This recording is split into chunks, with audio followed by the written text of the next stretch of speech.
هلا شباب، اليوم ان شاء الله حنروح على محل اسمه دار القهوة. يلا.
أنا مع محمد صالح، مدير البروجكت الجديد لمحل دار القهوة.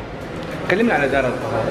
احنا عندنا زي ما انت شايف المكان هذا الجديد، هذا الفرع المطور لدارة القهوة. أيوه. اللي فيه عوائل، أيوه. اللي فيه شغلات مش موجودة في باقي الفروع الثانية. وان شاء الله الفكرة هاي لأي فرع جديد حنفتحه حيكون نفس الفكرة الجديدة هاي. أيوه. في ماشينز لسه مش مستخدم في كل جدة، احنا أول ناس دخلناها. في عندنا قسم العوائل. قسم العوائل أول فرع ما شاء الله. أول فرع في قسم عوائل، ويمكن أكبر مساحة قسم عوائل يمكن في أغلب كافيهات جدة. لعلمكم دار القهوة عمره في جدة 45 سنة صح؟ تقريبا 45 46 سنة.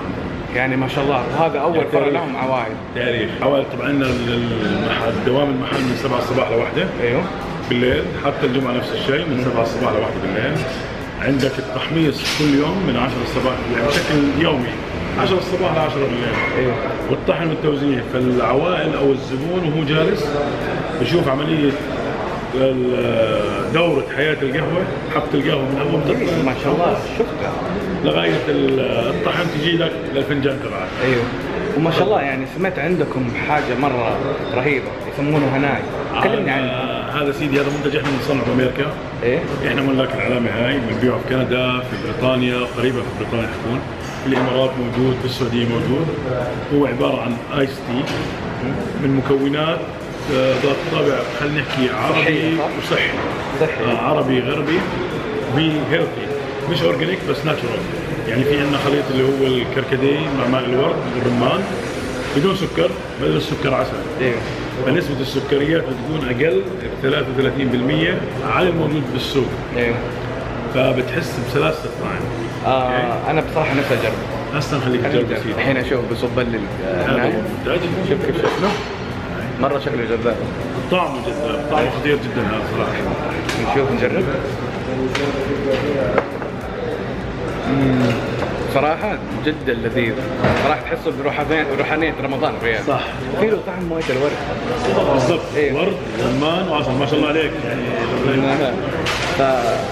لا يفوتكم، مرة لذيذة.